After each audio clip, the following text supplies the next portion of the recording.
Good morning to all present student in this class scientific physics today. This class is especially for those students who are in the 10+2 CBSE, ICSE board, Bihar board and is different types of state level boards. इस class में उस सभी तमाम student का मैं welcome करता हूं जो अभी हमारे साथ ऑनलाइन क्लास में पढ़ाई करने के लिए बैठे हैं। और पिछले क्लास में जो हम लोग चल रहे थे उसमें बताया गया है फोटोमेट्री से संबंधित बहुत सारी चीज़ों को।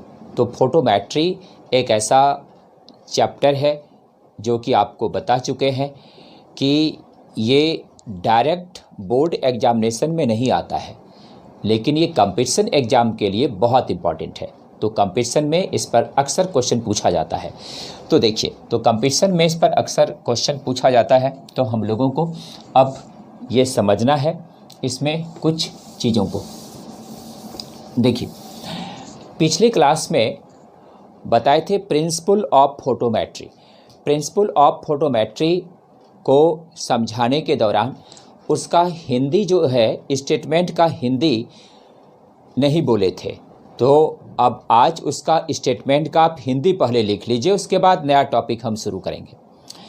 तो प्रिंसिपल ऑफ फोटोमेट्री का हिंदी है, जो उसका स्टेटमेंट है उसका हिंदी है,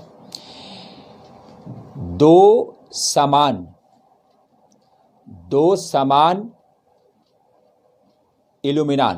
इल्यूमिनांस क्या हुआ? दीप्ति घनत्व। दो समान दीप्ति घनत्व के लिए, दो समान दीप्ति घनत्व के लिए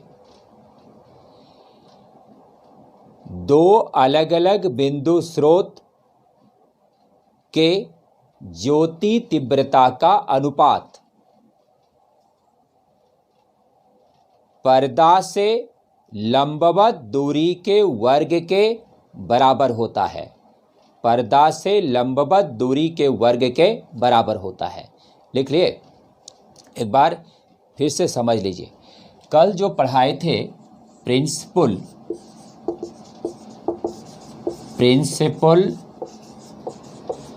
of photometry, principle of photometry कल पढ़ाए थे।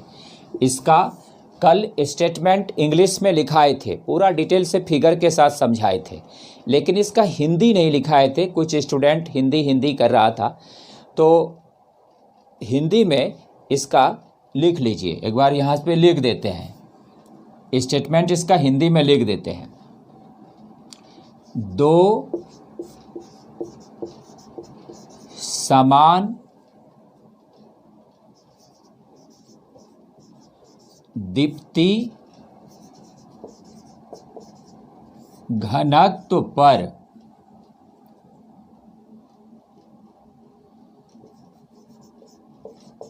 ज्योति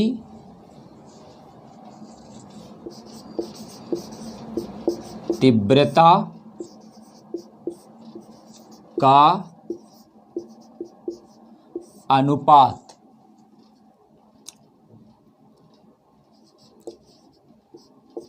पर्दा से दूरी के पर्दा से लंबवत दूरी के वर्ग के बराबर होता है। इसी का होता है फॉर्मूला बताए थे, सिंस E1 = E2। E1 क्या है? इल्यूमिनांस, दो समान दीप्ति घनत्व है ना, इल्यूमिनांस के लिए I1/I2 = R1/R2 होल स्क्वायर। देखिए भाई, इसको पूरा हम कल पढ़ा चुके हैं पूरा डिटेल से, बस उसमें एक बात नहीं लिखाए थे, क्या था वो? हिंदी। हिंदी, तो हिंदी इसका इस तरह से होगा, तो उसका हिंदी मीडियम के विद्यार्थी जहाँ पर उसका स्टेटमेंट लिखे हैं उसके पास इसका हिंदी लिख लीजिए। इसका मतलब यही हुआ कि दो समान दीप्ति घनत्व पर ज्योति तीव्रता का अनुपात पर्दा से लंबवत दूरी के वर्ग के बराबर होता है। तो यानी कि अगर illuminance E1 equal to E2 होगा तो I1 bye I2 equal to R1 bye R2 का होल स्क्वायर होगा। तो ये है प्रिंसिपल ऑफ फोटोमेट्री का हिंदी। बाकी इसका डिटेल्स कल के लेक्चर में आपको क्लास में मिल जाएगा। चलिए नेक्स्ट पॉइंट पर अब आगे हम लोग बढ़ते हैं।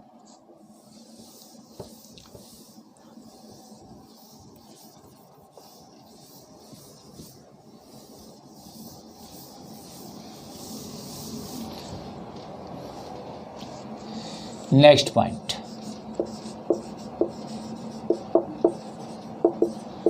लुमिनियोसिटी। देखिए भाई, luminosity is the next point of this chapter photometry. Now luminosity, what is luminosity? Luminosity is the brightness। तो याद रखना है सबसे पहले definition,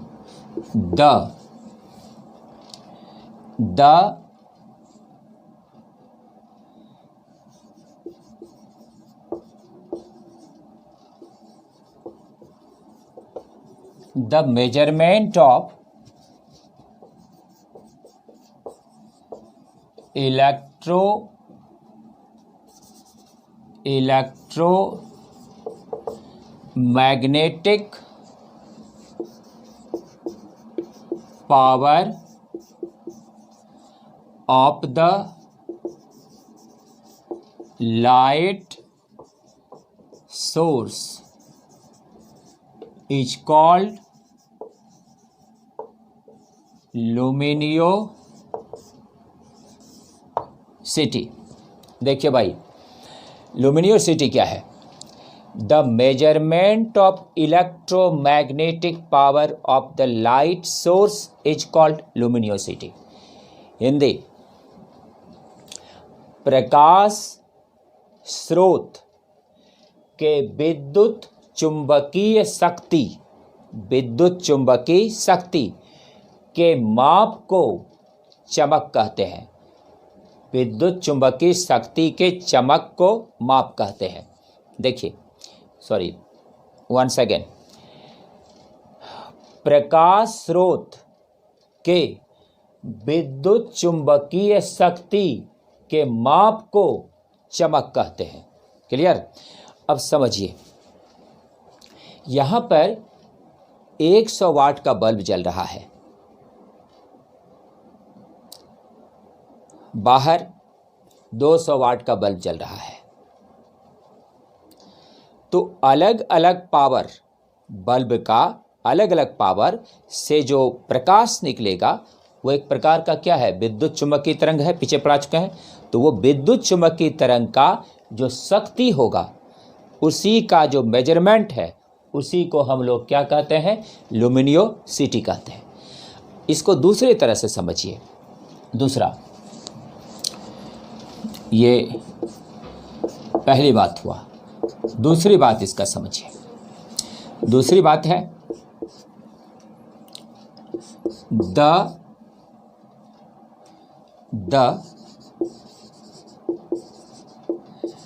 luminosity is the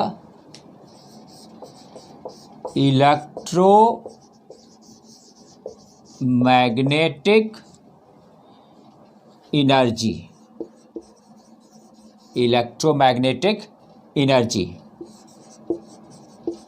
per second which emit by different source of light, that is a star,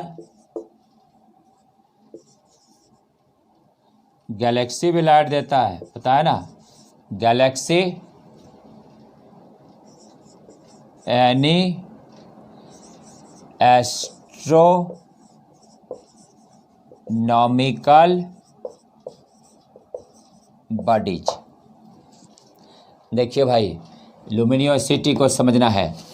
the luminosity is the electromagnetic energy per second which emit by different source of light like star, galaxy। Galaxy star को तो अपना light होता ही है, Galaxy में बहुत सारा star होता है, 10^22 स्टार होता है ईच गैलेक्सी में। तो वो गैलेक्सी में जो स्टार है वही लाइट इमिट कर रहा है, तो वो गैलेक्सी। एनी एस्ट्रोनॉमिकल बॉडी, बहुत सारी ऐसी बॉडी है जिस पर सन का लाइट, स्टार का लाइट पड़ता है, वो रिफ्लेक्ट होता है, तो फिर वो लाइट तो इमिट कर देता है वहाँ से, रिफ्लेक्शन से। तो ऐसे कंडीशन में जो लाइट होता है वही वाजिब में उसकी जो इलेक्ट्रोमैग्नेटिक एनर्जी है पर सेकेंड, उसी को हम लोग लुमिनियोसिटी कहते हैं। दो बात समझ रहे हैं, इसका हिंदी लिख लीजिए। प्रकाश के विभिन्न स्रोत, प्रकाश के विभिन्न स्रोत जैसे तारा, गैलेक्सी, कोई भी खगोलीय पिंड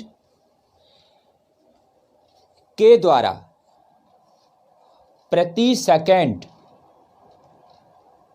प्राप्त विद्युत चुंबकीय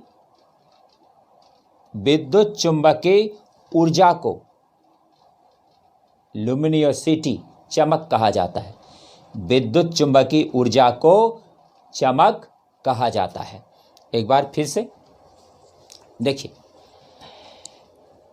विभिन्न प्रकार के प्रकाशीय स्रोत जैसे तारा, गैलेक्सी, विभिन्न प्रकार के खगोलीय पिंड के द्वारा प्रति सेकंड प्राप्त विद्युत चुंबकीय ऊर्जा को लुमिनियोसिटी या चमक कहा जाता है। समझ गए? तो ये इसका फर्स्ट कंसेप्ट हुआ, ये सेकंड कंसेप्ट हुआ। तो यहाँ पर हम लोग यहाँ पे लिख सकते हैं लुमिनियोसिटी, ये हो जाएगा इसका कंसेप्ट नंबर 1 जो इसका डिफिनेशन हुआ। अब ये हो जाएगा इसका कंसेप्ट नंबर 2। तो कंसेप्ट 1, कंसेप्ट 2। तो देखिए, तो अब याद रखना है आपको, यहाँ पर इस दोनों को अगर हम लोग संक्षेप में बोलें तो क्या होगा। संक्षेप में बोलेंगे तो किसी भी प्रकाश स्रोत से जो प्रकाश निकल रहा है उसका इलेक्ट्रोमैग्नेटिक जो पावर है वही लुमिनियोसिटी है।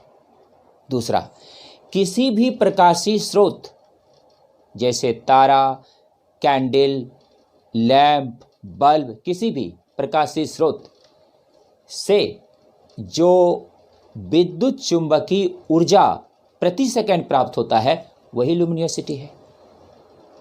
दोनों बात समझ गए? क्लियर है? चलिए अगला बात बताते हैं। अगला अब कंसेप्ट क्या है, अब इसको समझिए।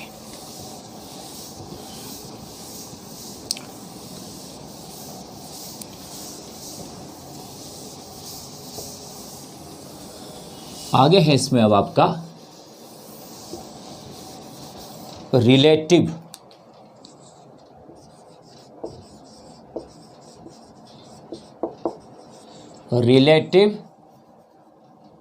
लुमिनियोसिटी। इसका मतलब हुआ आपेक्षिक या सापेक्षिक भी कह सकते हैं, सापेक्षिक चमक या इसको आपेक्षिक दीप्ति भी कहते हैं। एक बार इसका लाइटिंग चेक कर लेते हैं। कभी कोई लाइट ज़्यादा हो जाता है, लाइटिंग जो है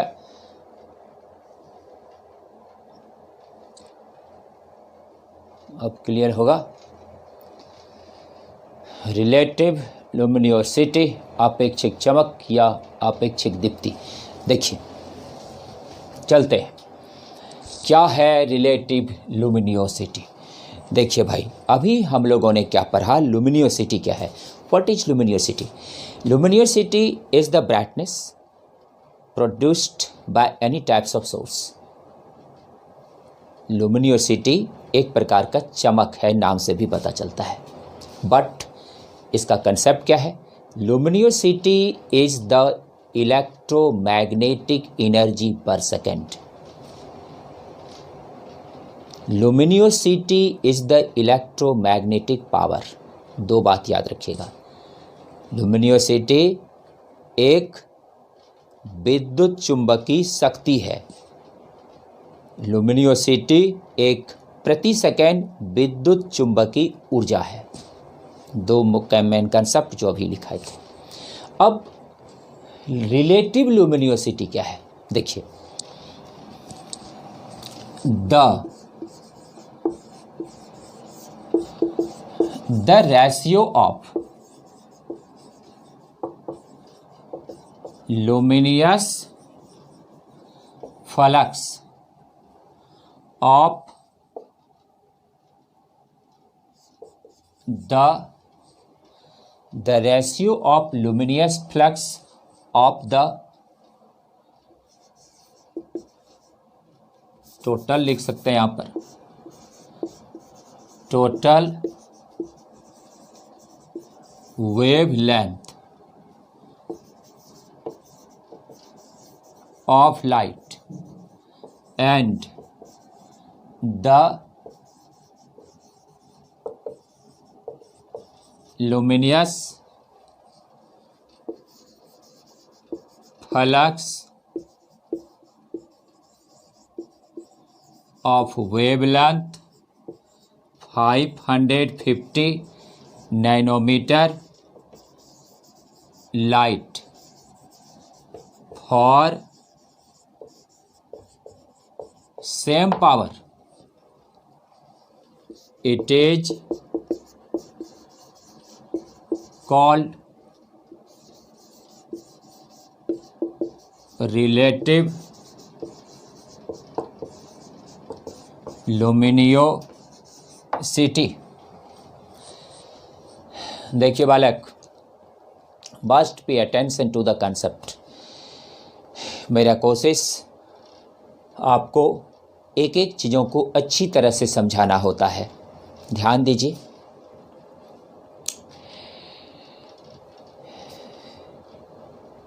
जो अपना अनुभव है उस अनुभव को आपको हमेशा मैक्सिमम से मैक्सिमम आउटपुट देने की कोशिश करते हैं, क्योंकि इनपुट तो वो है जो मैंने अभी तक अपने जीवन काल में प्राप्त किया है, और आउटपुट वो है जो हमसे माइंड से बाहर निकलकर आ रहा है। तो गौर कीजिए, अभी जो आप पढ़ रहे हैं वो आप इनपुट हासिल कर रहे हैं। कल अगर आप एक अच्छा पोस्ट पे पहुंच जाएंगे, उसके बाद जो आप अर्न करेंगे वो आपका आउटपुट होगा। याद रखिए, जीवन में भाग्य, कठिन परिश्रम, लगन, एटीट्यूड, इस सब में ज़्यादा महत्वपूर्ण एटीट्यूड होता है।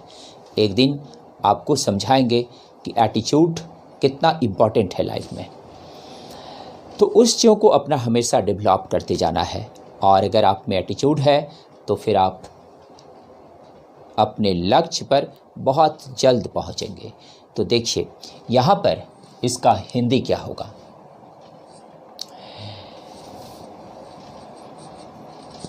देखिए, प्रकाश के कुल तरंगदैर्घ्य का ज्योति फ्लक्स, प्रकाश के कुल तरंगदैर्घ्य का ज्योति फ्लक्स और उसी शक्ति के, शक्ति बदलना चाहिए, सोर्स का उसी शक्ति के प्रकाश के 555 नैनोमीटर तरंगदैर्घ्य के ज्योति फ्लक्स का अनुपात आपेक्षिक चमक कहलाता है। आपेक्षिक चमक या आपेक्षिक दीप्ति कहलाता है। देखिए, अब गौर कीजिए। तो यहाँ पर अब समझने की ज़रूरत यहाँ पर यह है कि ये जो रिलेटिव लुमिनोसिटी है एक्चुअली क्या है।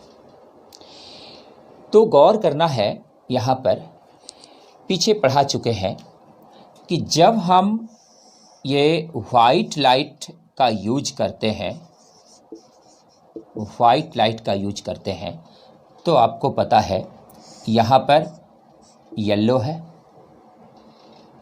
यहाँ पर ऑरेंज है, यहाँ पर रेड है, ये ग्रीन है,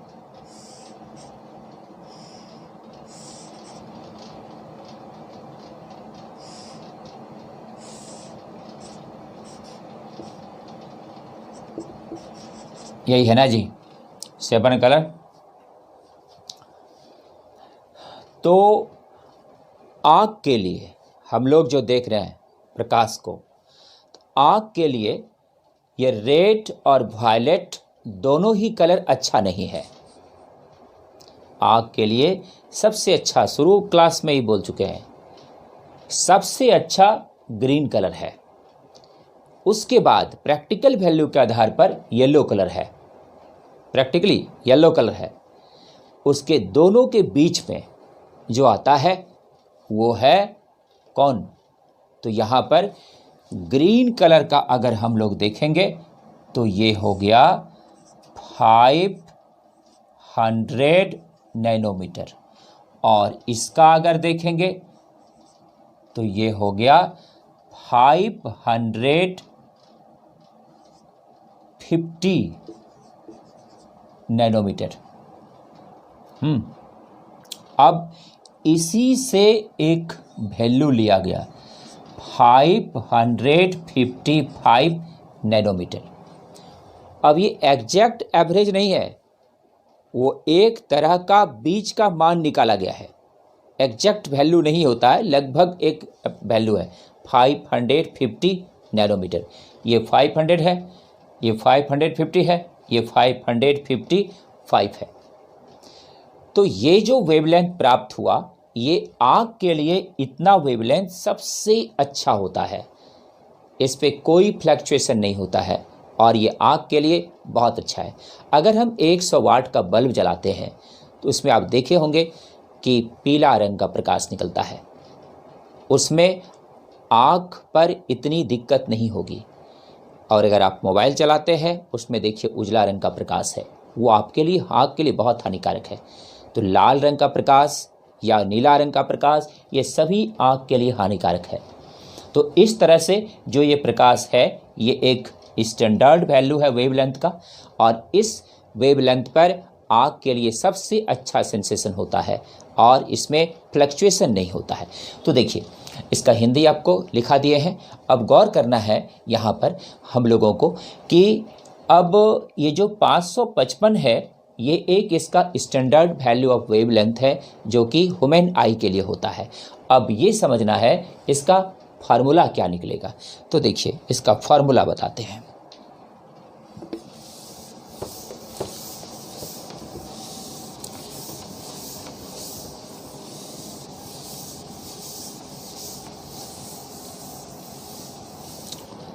फार्मूला, ये जो relative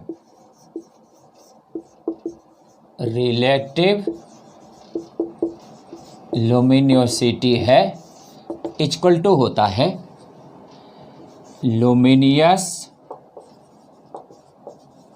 flux of total wavelength of light by luminous flux of wavelength 555 nanometre of light. लेकिन दोनों के लिए पावर बल्ब का या किसी लाइट सोर्स का एक ही पावर से दोनों लाइट निकलना चाहिए। यह हो गया टोटल जो उसका निकला जितना, और यह हो गया 555 वाला। तो इसको जब डिवाइड करेंगे तो हम लोगों को रिलेटिव लुमिनोसिटी प्राप्त होता है। तो अब देखिए, तो ये जो रिलेटिव लुमिनोसिटी है यहाँ पर, तो अब हम लोग ये समझेंगे तो what is the real formula, this is the real formula. अब इसको हम लोग डिनोट कैसे करेंगे? इसको हम लोग आर एल से डिनोट करते हैं, और लुमिनियस फ्लक्स जो टोटल हुआ इसको फाई टी से डिनोट करते हैं, और ये जो लुमिनियस फ्लक्स मीन कलर का हुआ इसको फाई एम से डिनोट करते हैं। तो ये इसका फार्मूला हो गया। It is the formula of relative luminosity. अब यहाँ पर आपको तब ये गौर करना चाहिए, ये आपको शुरू के क्लास में भी बता चुके हैं कि येलो कलर आँख के लिए सबसे अच्छा, याद कीजिए फर्स्ट क्लास में भी बताए होंगे जब लाइट पढ़ा रहे थे। उसके बाद जब स्पेक्ट्रम पढ़ाए थे उस समय भी बोले थे कि yellow colour is the most perfect colour for human eye, because there is no any deviation in this color, but the deviation is the very mean value, and the violet, red, both colors are not suitable for human eye. बैंगनी रंग और लाल रंग आँख के लिए अच्छा नहीं है, इसलिए पीला रंग जो है सबसे ज़्यादा अच्छा रंग होता है। अब देखिए यहाँ पर अब आपको ग्राफ द्वारा समझाते हैं जो ग्राफ प्राप्त हुआ है।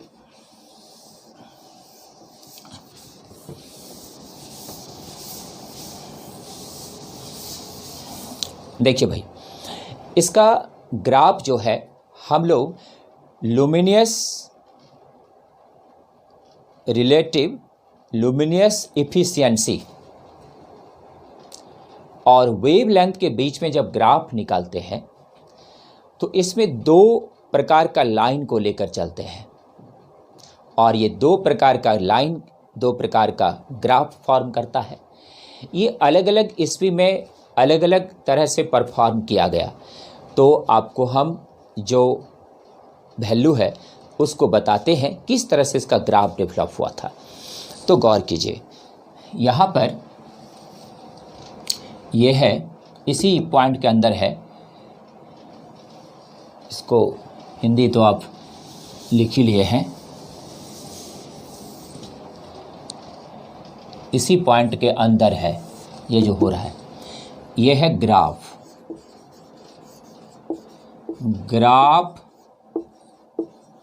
Between relative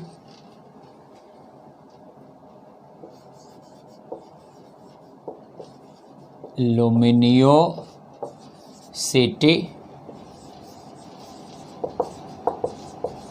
efficiency and wave length। देखिए भाई, इसका हिंदी हुआ आपेक्षिक चमक दक्षता, आपेक्षिक चमक दक्षता और तरंगदैर्घ्य के बीच ग्राफ, आपेक्षिक चमक दक्षता और तरंगदैर्घ्य के बीच ग्राफ। देखिए भाई, अब हमेशा हम बोर्ड पर हिंदी लिखना उतना उचित नहीं समझते, और मुझे लगता है कि जब हम क्लास भी लेते थे, ऑफलाइन क्लास की बात करते हैं, उस पर भी हम बोर्ड पे आज शुरू से उतना हिंदी नहीं लिखे हैं। हाँ, हिंदी मीडियम के विद्यार्थी के लिए हमेशा मेरा ध्यान रहता है, हमेशा हम हिंदी में एक बार दो बार तीन बार हिंदी में उस चीज़ों को रिपीट जरूर कर देते हैं।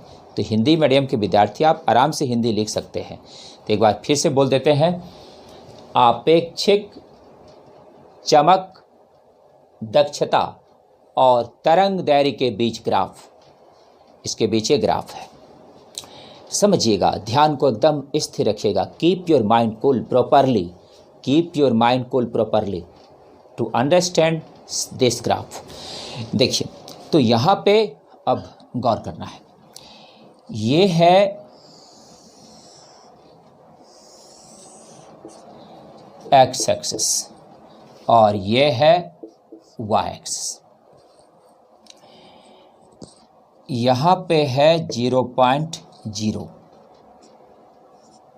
0.2, 0.4, 0.6, 0.8, 1.0। इधर क्या है? इधर है relative luminous efficiency y axis में। वाई एक्सिस में क्या है? रिलेटिव, क्योंकि ग्राफ हमेशा तो दो चीज़ों के, ग्राफ हमेशा तो किसी दो चीज़ों के बीच में बनता है। तो वाई एक्सिस में ले रहे हैं रिलेटिव लुमिनियोसिटी इफिशियंसी, तो यहाँ पे ले रहे हैं रिलेटिव लुमिनियोसिटी इफिशियंसी। आप लोग जूम करके छोटा छोटा अक्षर भी बड़ा करके देख सकते हैं, जूम करके छोटा छोटा लिखा हुआ भी देख सकते हैं, बड़ा करके आप लोग को ये आता ही है। अब देखिए, यहाँ पर बोल दे रहे हैं ये क्या है? रिलेटिव लुमिनियोसिटी इफिशियंसी है वाई एक्सिस में। और इधर क्या है? इधर है वेव लेंथ है भाई, वेव लेंथ है। अब ये रहा ग्राफ।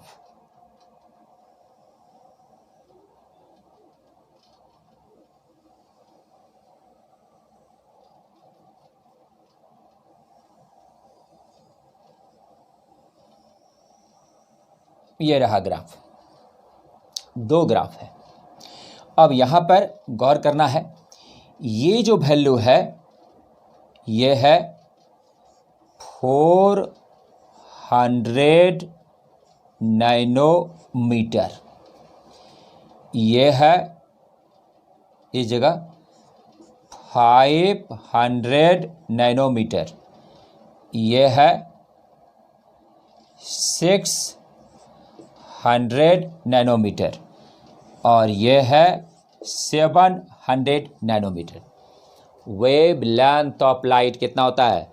3800 एंगस्ट्रम टू 7800 एंगस्ट्रम, है ना। तो 3800 एंगस्ट्रम को लगभग में 380 नैनोमीटर, यानी कि लगभग 400, 7800 लगभग में क्या लिए हैं? 8000 भी ले सकते हैं, 700 कम करके थोड़ा लिया गया है क्योंकि रेंज थोड़ा सा एक्सपेंड कर जाता है, इसलिए उसको अंदर 700 नैनोमीटर। अब ये गौर करना है, इस जगह गौर करना है।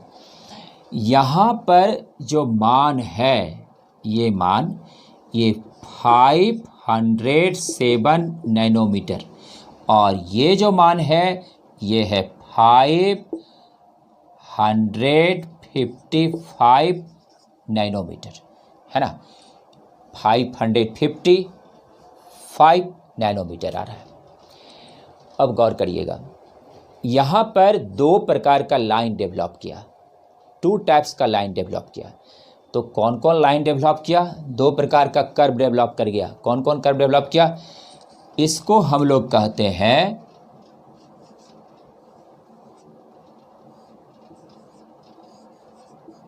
इसको टॉपिक और इसको हम लोग कहते हैं फोटॉपिक, यही है। तो अब एक बार इसका फिगर को बनाइए, फिर आगे समझाते हैं।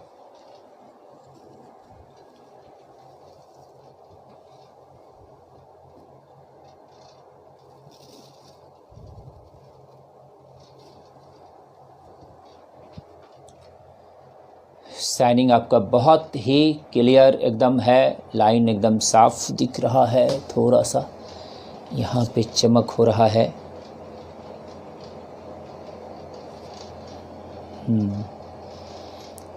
चलिए नोट कीजिए, ग्राफ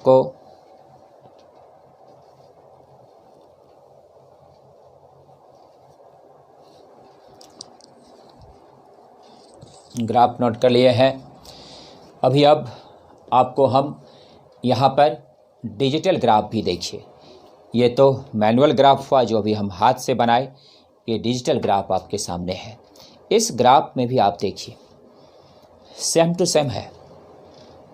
अब प्रश्न है कि ये जो दो लाइन है इसको टॉपिक और फॉर टॉपिक ये लाइन है क्या?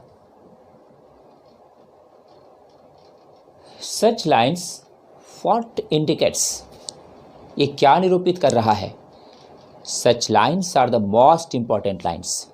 ये जो कर्व है ये बहुत इंपॉर्टेंट कर्व है। अब प्रश्न है ये कौन सा कर्व है, इसके बारे में आपको बताते हैं। रिमेंबर, नंबर 1 क्या है? इसको टॉपिक कर्व। देखिए भाई, नाम है ये, नाम का हिंदी नहीं होता है। इसको टॉपिक वक्र, इसको टॉपिक वक्र, इसको याद रख सकते हैं हिंदी में। तो देखिए इसको टॉपिक वक्र है क्या? The low value of wavelength for human eye observed by curve, it is known as, इसको टॉपिक कर्व। देखिए भाई, इसको टॉपिक कर्व, इसको टॉपिक वक्र। व्हाट इज इसको टॉपिक वक्र क्या है ये? The low value of wavelength for human eye observe by curve, observe by ने एज लिखिए यहाँ पर, observe as curve, it is known as इसको टॉपिक कर्व। हिंदी, मानव नेत्र द्वारा, मानव नेत्र द्वारा कम तरंगदैर्घ्य वाला वक्र, मानव नेत्र द्वारा या मानव नेत्र के लिए, ऐसे करके लिख लीजिए। एक बार फिर से बोल देते हैं, मानव नेत्र के लिए कम तरंगदैर्घ्य वाला वक्र, इसको टॉपिक वक्र कहलाता है, इसको टॉपिक वक्र कहलाता है। देखिए अब फिगर से समझिए, ये जो वक्र जब हम लोग देखते हैं इसको टॉपिक को तो थोड़ा सा धुंधला दिखता है, साफ साफ नहीं दिखता है, चमक कम रहता है। तो इस प्रकार का वक्र जो हम लोग आँख से देखते हैं इसमें चमक कम होता है। तो जब इसमें चमक कम है, इस प्रकार के कर्व को क्या कहा गया? इसको टॉपिक कर्व। याद रहेगा, याद रहेगा ना जी? जब आँख से जब हम देखते हैं प्रकाश को, वो थोड़ा कम दिखता है, उसका लाइट कम रहता है उसमें, और उस प्रकार के वक्र को, कर्व को क्या कहते हैं? इसको टॉपिक कर्व कहते हैं। अब चलिए दूसरा नंबर पर, दूसरा नंबर क्या है? फोटोपिक कर्व क्या है? फोटोपिक कर्व किसे कहते हैं? अब दूसरा नंबर पे लेते हैं, फोटोपिक कर्व क्या है? नंबर 2, ये हुआ फोटोपिक कर्व। उसी तरह हिंदी होगा फोटोपिक वक्र, फोटोपिक वक्र। व्हाट इज फोटोपिक वक्र? फोटोपिक वक्र है क्या? देखिए फोटोपिक वक्र है क्या? The the curve which is most suitable for human eye as color of wavelength 555 nanometer is called photopic curve is called photopic curve. देखिए भाई, ये सब चीज़ आपको हर जगह नहीं मिलेगा, गौर कीजिएगा, ये सब चीज़ हर जगह नहीं मिलेगा, तो ध्यान देना है। तो यहाँ पर बहुत जगह फोटोमेट्री की पढ़ाई नहीं होती थी, लेकिन फोटोमेट्री की पढ़ाई अब होने लगी। क्यों? क्योंकि जब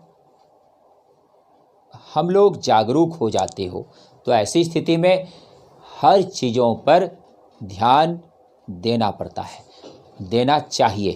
हम तो पहले से देते रहे हैं। गौर कीजिए, यहाँ पर इस जगह रिमेंबर पॉइंट दूसरा नंबर है, फोटोपिक कर्व क्या है, इसका हिंदी बोलते हैं। हिंदी देखिए, the curve which is most suitable for human eye as color of wavelength 555 nanometre is called photopic curve. Hindi है, मानव नेत्र के लिए 555 नैनोमीटर तरंग दैर्घ्य वाला रंग सबसे अच्छा होता है। इस वक्र को फोटोपिक वक्र कहा जाता है। इस वक्र को फोटोपिक वक्र कहा जाता है। अब एक बार माइंड को रिफ्रेश करके समझिए इस तरह से। देखिए, यहाँ पर गौर करना है, ये जो है इसको टॉपिक 507 नैनोमीटर इसका है। ये दिखाई बहुत धुंधला पड़ता है, और ये 555 ये बहुत साफ दिखाई पड़ता है। अब आपको लग रहा होगा कि ये सब कब से पता चला, ये सब कब से पता चला? तो कब से पता चला इसे भी आपको बताते हैं, क्योंकि नॉलेज बिल्कुल कंप्लीट होनी चाहिए, बीच में अधूरा नहीं।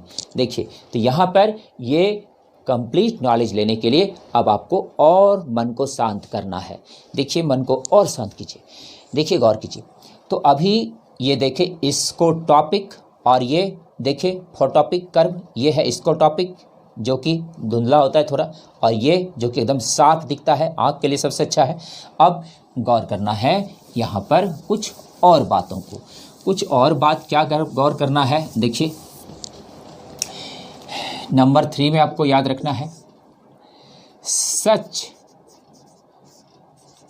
टाइप ऑफ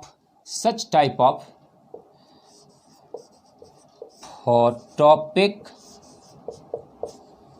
कर्व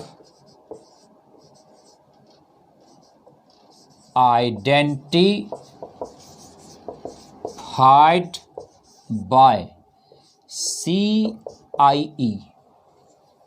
CIE पूरा फुल फॉर्म लिख देते हैं, कमीशन, C से हुआ कमीशन, I से हुआ इंटरनेशनली,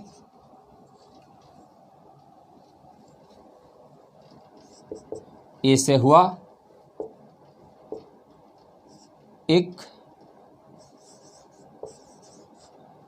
इक्लैरिज।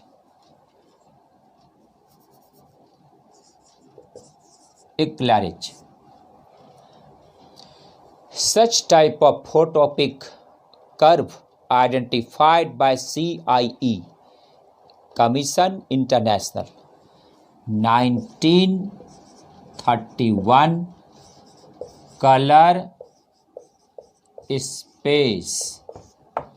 देखिए जी, such type of photopic curve, Hindi, इस प्रकार का फोटोपिक वक्र, CIE फुल फॉर्म लिखा हुआ है, के द्वारा पहचाना गया 1931 कलर स्पेस में। इस स्पेस में जो है इसे पहचाना गया वैज्ञानिकों के द्वारा। उसका नाम था विलियम डेविड। तो विलियम डेविड ने इसे जो है पहचाना, तो उसका नाम क्या था? William David. तो विलियम डेविड ने 1931 ईस्वी में दो प्रकार का कर्व आइडेंटिफाइड किया। एक का नाम कहलाया स्कोटॉपिक कर्व, दूसरा का नाम कहलाया फोटोपिक कर्व। समझ गए? स्कोटॉपिक कर्व वो कहलाया जिसका कि वेवलेंथ कम है, जो कि देखने में उतना सूटेबल नहीं है, जो कि ब्लू कलर होता है या ग्रीन कलर की तरह से है। लेकिन जो पीला रंग है वो सबसे अच्छा, चमकीला, साफ सुथरा दिखता है, और इसलिए फोटोपिक कर्व जो है वो सबसे सूटेबल कहलाया। तो इस प्रकार के कर्व का आइडेंटिफिकेशन किसने किया? विलियम डेविड ने। कब किया?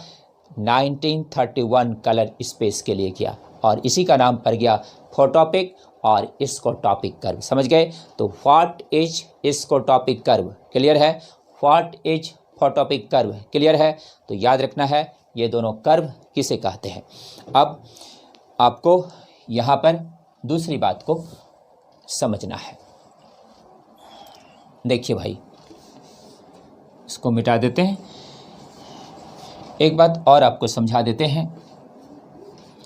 एक बात क्या समझाना है, देखिए,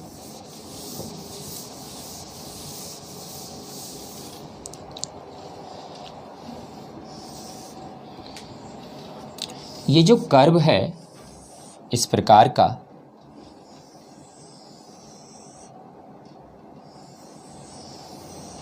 ये जो कर्व है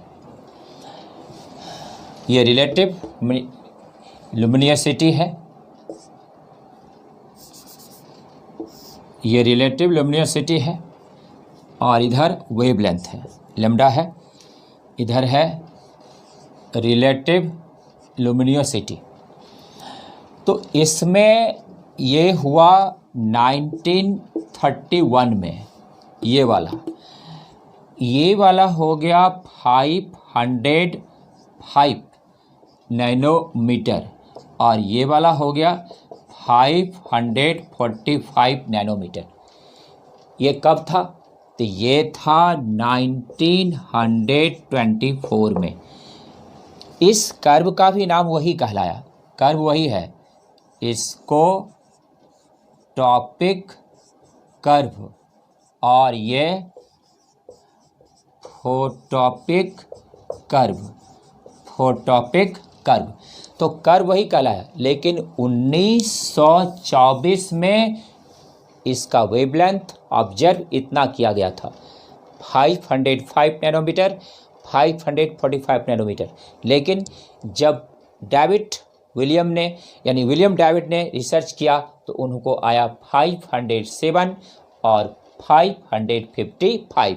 तो अभी जो है 1931 वाला चल रहा है, उसके बाद ये वाला जो है उतना एप्लीकेबल नहीं है। लेकिन आपको पता है कि बेस बनाने के लिए बहुत मजबूत स्टूडेंट तैयार करने के लिए बहुत नीचे से लेकर चलना पड़ता है।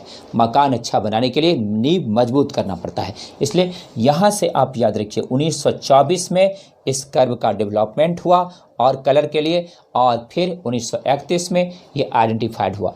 बाद में 1954 ईस्वी में भी इस पर रिसर्च हुआ, उस पर भी इसको मान्यता मिला हुआ है। इसलिए इस प्रकार का कर्व इसको टॉपिक कर्व, और इस प्रकार का curve photopic curve.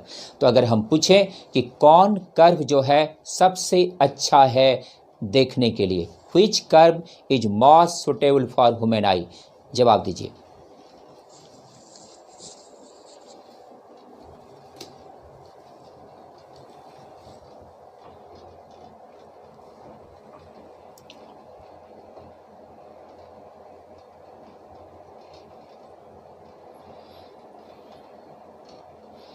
Thank you.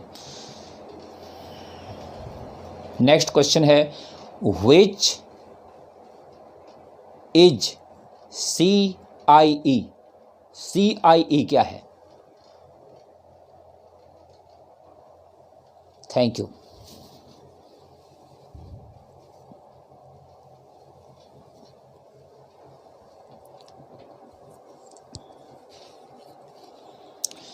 चलिए भाई, तो अब हम लोग यहाँ तक पहुँच गए हैं, तो देखते हैं कि कोई पॉइंट अगर उठाते हैं उसमें कितनी सारी चीज़ें आती है। ऐसा नहीं कि केवल डिफिनीशन इसका दे दिए निकल पड़े, ऐसा नहीं है। ऐसा नहीं कि केवल ग्राफ बता दिए निकल पड़े, ऐसा नहीं है। उसमें बहुत सारी एक एक चीज़ों को देखना पड़ता है, और अगर आप इस तरह से नॉलेज हासिल करते हैं तो एग्ज़ाम में क्वेश्चन कहाँ से आएगा? कहाँ से क्वेश्चन आएगा?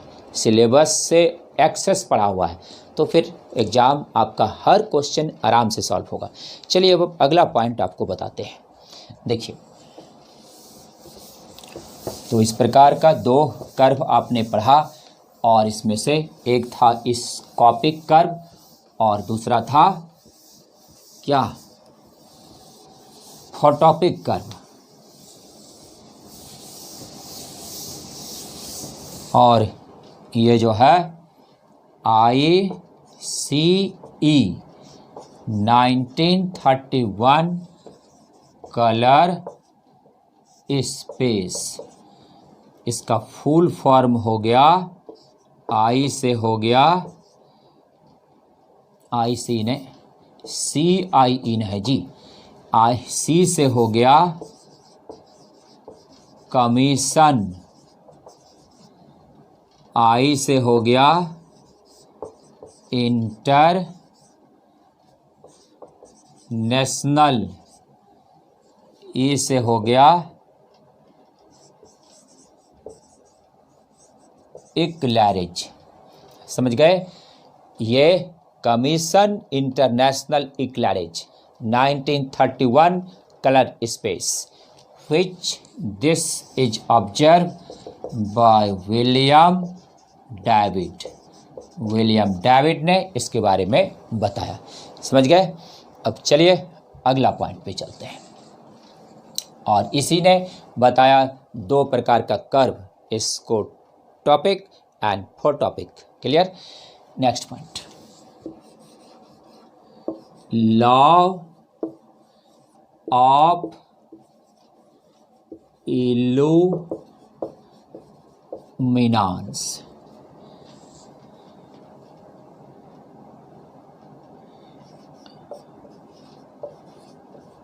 प्रदीप्ति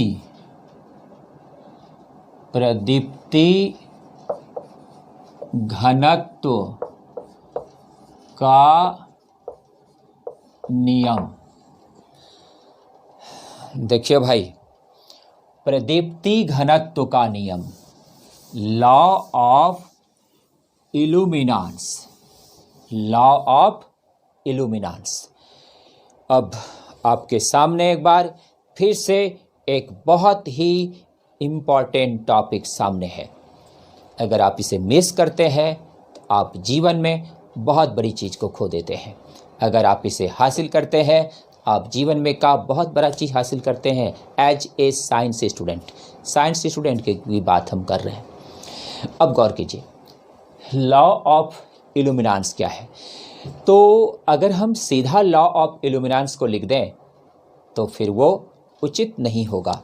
इल्यूमिनेंस का 2 लॉ होता है, तो यहाँ पर हम लोग लिख लेंगे पहले, there are 2 laws of illuminance. Illuminance का 2 नियम होता है। इल्यूमिनेंस का 2 नियम होता है। तो इल्यूमिनेंस का 2 नियम कौन कौन होता है? क्वेश्चन है। 2 नियम होता है। पहला, inverse square law, inverse square law, और दूसरा है लैम्बर्ट कोसाइन लॉ। तो देखिए भाई, इसका दो लॉ होता है। पहला है इन्वर्स स्क्वायर लॉ और दूसरा है लैम्बर्ट कोसाइन लॉ। तो याद रहेगा, इल्यूमिनेंस का दो नियम होता है। हम चाहते तो आपको सीधा ही बता देते, इन्वर्स स्क्वायर लॉ बता देते, लैम्बर्ट कोसाइन लॉ ये भी बता देते, लेकिन ये दोनों है क्या? लॉ ऑफ इल्यूमिनेंस कहलाता है। अगर क्वेश्चन आ गया how many laws of illuminance, आप कहेंगे कि हम पढ़े ही नहीं है। हम तो बाद में कहेंगे कि पढ़ाया नहीं जी, इन्वर्स स्क्वायर लॉ पढ़ाए हैं आपको, लैम्बर्ट कोसाइन लॉ आपको पढ़ाए हैं। तो फिर आप कहेंगे कि आपने सर ये नहीं बताया कि लॉ ऑफ इल्यूमिनेंस है ये। तो लॉ ऑफ इल्यूमिनेंस है बाबू, ये लॉ ऑफ इल्यूमिनेंस कहलाता है। लॉ ऑफ इल्यूमिनेंस कितने तरह का है? दो तरह का है। एक है इन्वर्स स्क्वायर लॉ और दूसरा है लैम्बर्ट कोसाइन लॉ। अब आपको हम दोनों पढ़ा दिए हैं। अब आप कह नहीं सकेंगे कि आपको मैंने लॉ ऑफ इल्यूमिनेंस नहीं पढ़ाया है। तो law of illuminance two type का होता है, इन्वर्स स्क्वायर लॉ और लैम्बर्ट कोसाइन लॉ। अब चलिए दोनों को आपको बताते हैं ये दोनों है क्या। इसको लिख लिए हैं। अब इसका पहला नंबर स्टार्ट कीजिए, inverse square law.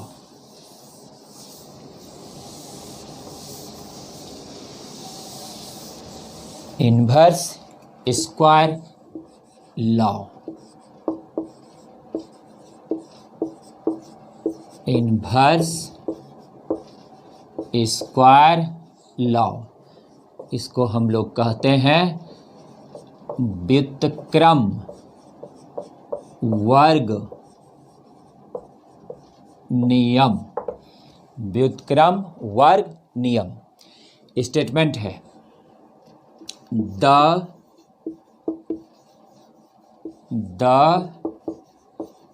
Illuminance of A point source, the illuminance of a point source of light is inversely proportional to the square of distance. देखिए भाई,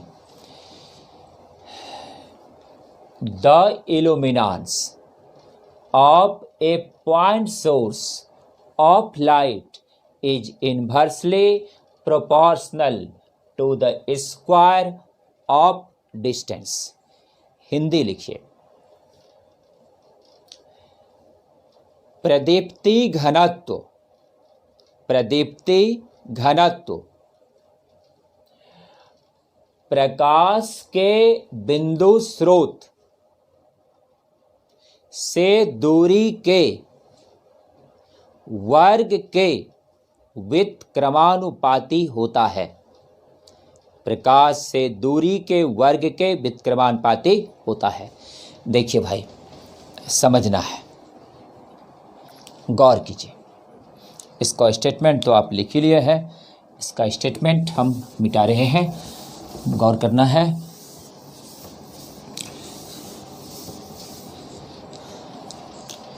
ये एक सोर्स है लाइट का, it is the source of light.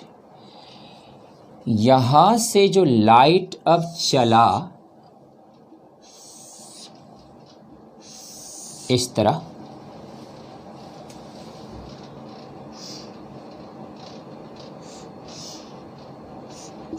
ये form किया distance,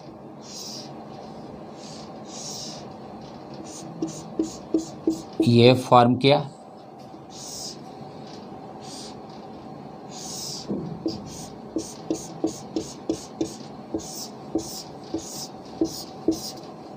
ये form किया, ये हो गया R1, यहाँ से हो गया R2, यहाँ से हो गया R3। लुमिनियस इंटेंसिटी क्या है? I। लुमिनियस इंटेंसिटी I है। तो इस प्रकार से ये लाइट जो है चलते जा रहा है। गौर कीजिएगा। तो अगर यहाँ पे बल्ब जल रहा है, हम जितना हटते जा रहे हैं, जितना डिस्टेंस बढ़ेगा उसका इल्यूमिनेंस घटता जाएगा। यही है इन्वर्स स्क्वायर लॉ। अब आपके मन में चल रहा होगा कि इन्वर्स स्क्वायर लॉ दिया किसने? इन्वर्स स्क्वायर लॉ ऐसा नहीं है कि केवल इल्यूमिनेंस के लिए ही एप्लीकेबल है।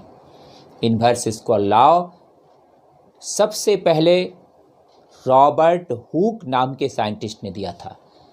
जो हुक का लॉ पहले पढ़े होंगे, तो रॉबर्ट हुक ने सबसे पहले 1665 में इन्वर्स स्क्वायर लॉ दिया था।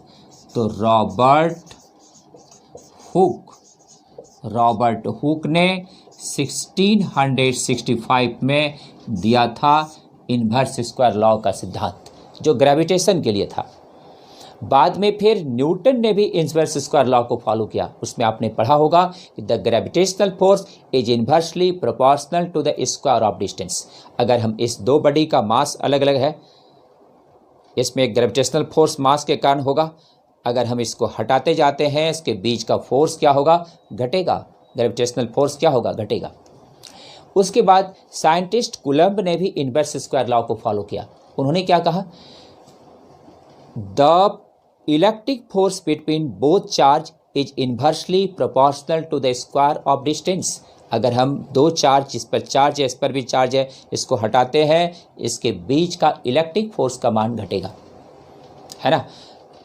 तो ऐसा नहीं है कि इल्यूमिनेंस के लिए ही इन्वर्स स्क्वायर लॉ लागू है। इन्वर्स स्क्वायर लॉ बहुत सी चीज़ों पे लागू हुआ इसके बाद। तो यहाँ पर हम लोग तब देख सकते हैं, इन्वर्स स्क्वायर लॉ के आधार पर हम लोग लिख सकते हैं by inverse square law. Inverse square law से लिख सकते हैं इल्यूमिनेंस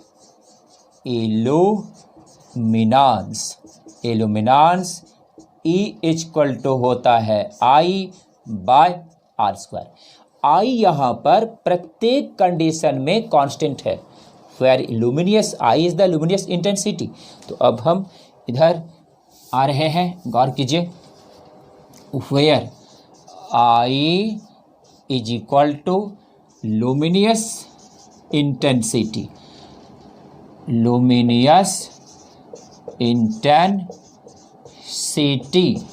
इसी को हम लोग इल्यूमिनेटिंग पावर भी कहते हैं।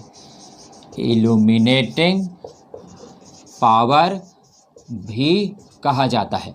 अब गौर कीजिए, यह है ज्योति तीव्रता, यह है ज्योति शक्ति। अब देखिए, तो यहाँ पर R क्या है? R यहाँ पर है डिस्टेंस फ्रॉम सोर्स। इससे पता चलता है कि यहाँ पर देयरफॉर हम लोग लिख सकते हैं the illuminance is inversely proportional to the square of distance. तो यही है inverse square law. It is inverse square law. इसी को इन्वर्स स्क्वायर लॉ कहते हैं, जिसमें हम लोग लिख सकते हैं E proportional to R power -2। तो जब कूलम्ब का लॉ इलेक्ट्रोस्टैटिक्स में पढ़ाए होंगे, वहाँ बताए होंगे Coulomb's law follow the inverse square law. Gravitation जब पढ़ाए होंगे 11 में, तो वहाँ बताए थे gravitational force, Newton's law of gravitation follow the inverse square law. Inverse square law यही है कि हम जितना डिस्टेंस बढ़ाते जाएंगे, तो अगर हम बल्ब से डिस्टेंस बढ़ते जाएंगे तो हमारे आँख पे जो चमक है प्रकाश का, वो घटता चला जाएगा।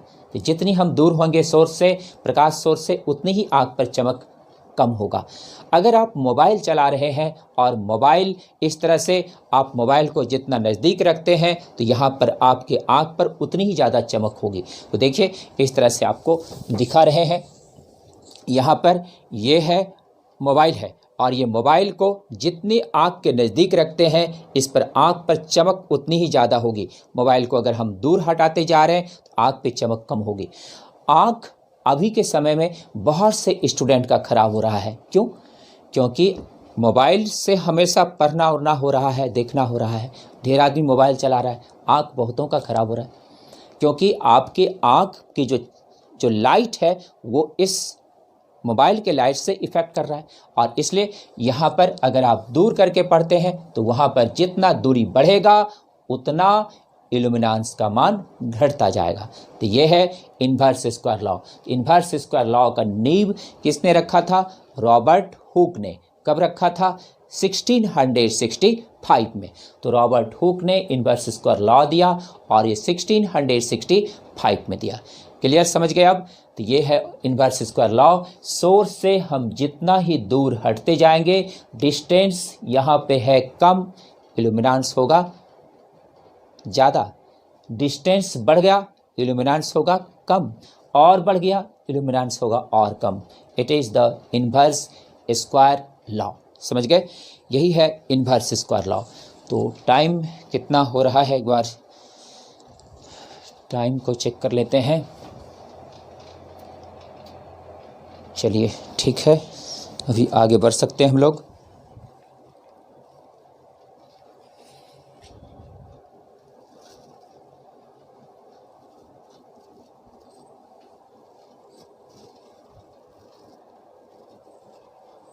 देखिए भाई, तो ये था इन्वर्स स्क्वायर लॉ और अब आपको इसमें बढ़ना है।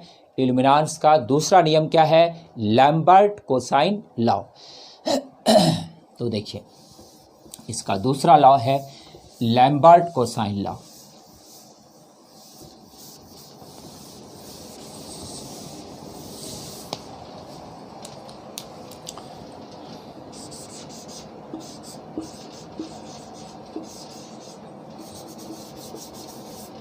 Lambert cosine law. देखिए भाई, लैम्बर्ट एक साइंटिस्ट का नाम है। इसका हिंदी में लिख सकते हैं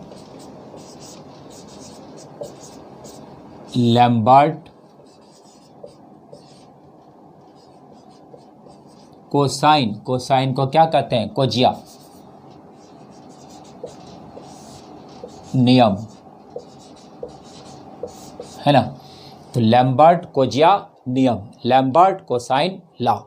लैम्बर्ट एक स्विस जर्मन साइंटिस्ट थे। Lambert is the German scientist. Lambert is also the mathematician, Lambert is also the physicist and he was also the philosopher. वो एक फिलासफर थे। लैम्बर्ट एक गणितज्ञ थे और एक फिजिसिस्ट थे, भौतिकविद थे। अब देखिए लैम्बर्ट कोसाइन लॉ है क्या, देखिए।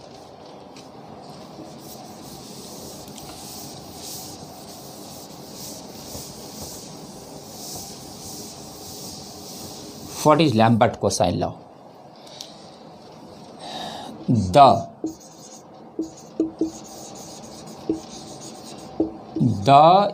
illuminance due to a point source of light is directly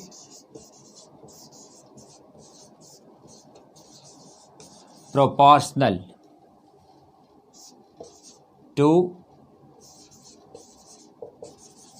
cosine. Cosine, it means cos theta, between the direction of flow and perpendicular of light intensity, but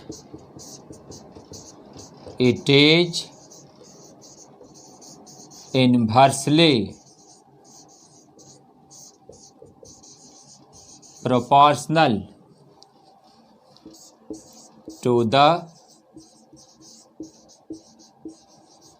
square of distance। देखिए भाई, ये जो statement आपके सामने है यही है Lambert cosine law.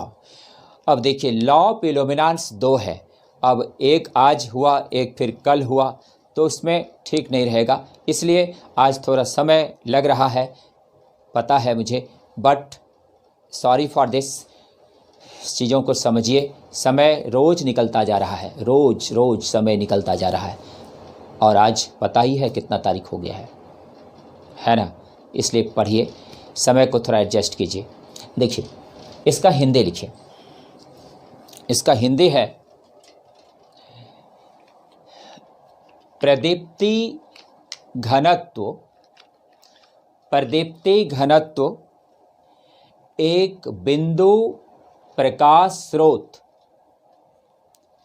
प्रदीप्ति घनत्व एक बिंदु प्रकाश स्रोत, एक बिंदु प्रकाश स्रोत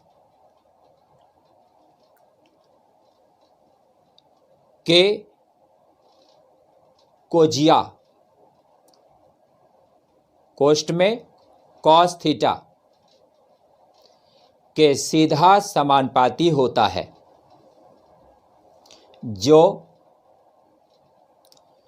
उसके प्रवाह की दिशा और प्रकाशीय तीव्रता के लंबवत के बीच का कोण है। लेकिन दूरी के वर्ग के व्युत्क्रमानुपाती होता है। लेकिन दूरी के वर्ग के व्युत्क्रमानुपाती होता है। देखिए भाई, Lambert is the German physicist. एक जर्मन वैज्ञानिक थे लैम्बर्ट, और इन्होंने जो सिद्धांत दिया यहाँ पर इल्यूमिनेंस के लिए, वो लैम्बर्ट कोसाइन लॉ कहलाया। अब आपको इसका डायग्राम के साथ समझाते हैं।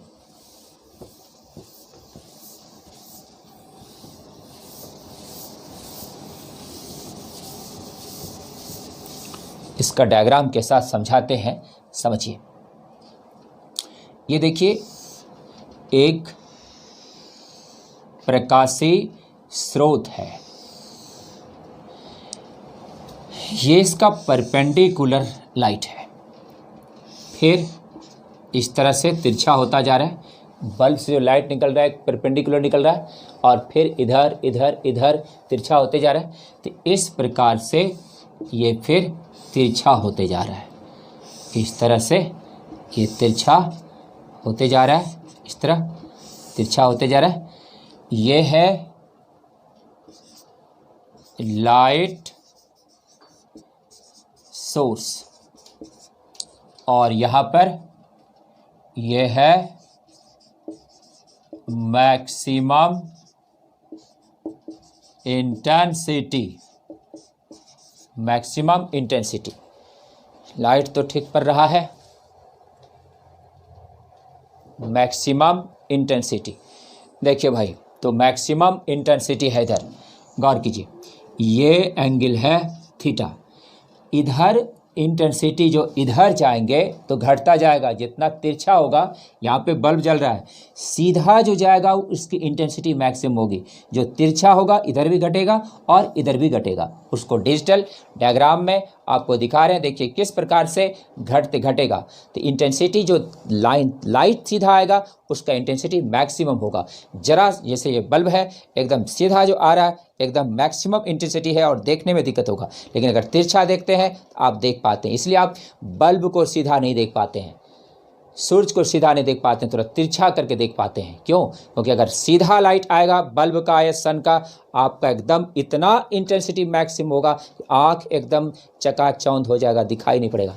इसलिए थोड़ा सा नज़र क्या कर लेते हैं, तिरछा, और जब तिरछा कर लेते हैं तो इंटेंसिटी क्या हो गया, घट गया, और इंटेंसिटी घट गया तो आप देख पा रहे हैं। तो अब देखिए, तो यहाँ पर लैम्बर्ट कोसाइन ने यही सिद्धांत दिया कि सीधा जब होगा इंटेंसिटी मैक्सिमम होगा, इधर इंटेंसिटी क्या होगा, लो, इधर इंटेंसिटी लो होगा, उधर भी इंटेंसिटी क्या होगा, लो होगा। अब ध्यान दीजिए, इस जगह अगर हम लोग देखें तो यहाँ पर अब इसका इस तरह से पता चलता है,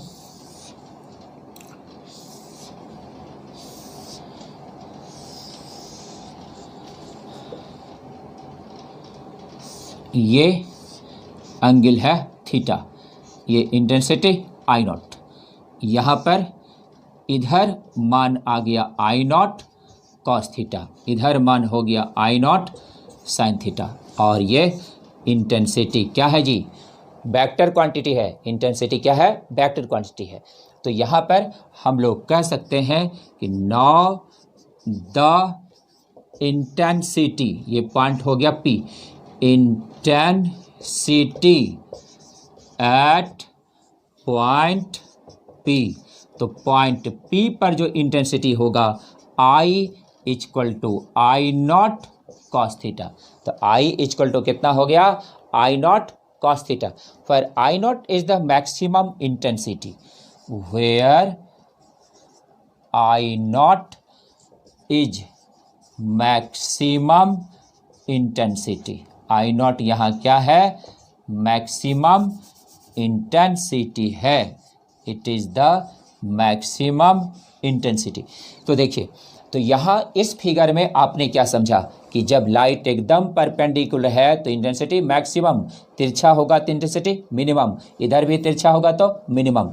इस फिगर में आपने क्या सीखा, ये लाइट सोर्स है, यहाँ से जब चला थीटा एंगल पर, इंटेंसिटी एक वेक्टर है, यहाँ पर कंपोनेंट हो जाएगा वेक्टर के मेथड से, और हो जाएगा एट पॉइंट P पर I not cos theta, I equal to where I not maximum intensity हो गया। अब लैम्बर्ट कोसाइन लॉ को हम लोग ऑब्जर्व करेंगे, इधर आप लिख लिए होंगे, चलिए इसको हम मिटा रहे हैं, गौर कीजिए। टाइम थोड़ा ज़्यादा हो रहा है but I am sorry for this, what can I do, इसमें कभी कभी समय बढ़ जाता है। देखिए गौर कीजिए, अब यहाँ पे हम लोग लिख सकते हैं now we have illuminance. Illuminance आपको हम पीछे पढ़ा चुके हैं भाई। इल्यूमिनेंस E इक्वल टू होता है I by r square, I by r square. ये आई का मान हमारे पास कितना है, I not cos theta, I not cos theta है ना। तो यहाँ पर वैल्यू जो है हम लोगों का आ जाएगा, हैंस इस प्रकार लिख सकते हैं, E इक्वल टू ये हो जाएगा I not cos theta by r square. यही है Lambert cosine law, it is Lambert cosine law, इसी को लैम्बर्ट कोसाइन लॉ कहते हैं। इसी को कहीं कहीं आई नॉट को L लिखा जाता है, तो इसको L cos theta by r square भी लिख सकते हैं। इसी को कहीं कहीं P लिखा जाता है, तो किसी किसी जगह पर आपको यही P cos theta by r square मिलेगा। तो देखिए, तो यहाँ पर जो प्राप्त किए, किसी बुक में ऐसा मिलेगा, किसी बुक में ऐसा मिलेगा, लेकिन वाजिब में लैम्बर्ट कोसाइन लॉ यही बताता है कि जो इल्यूमिनेंस है is directly proportional to the cosine cos theta but inversely proportional to the square of distance. आज बस इतना ही, अगले दिन फिर बढ़ाएंगे आगे। तो ये था लैम्बर्ट कोसाइन लॉ। उम्मीद है आप सभी तमाम स्टूडेंट अच्छी तरह समझे होंगे और इसके लिए बहुत बहुत धन्यवाद। फिर बढ़ते हैं अगले क्लास में। Thank you so much.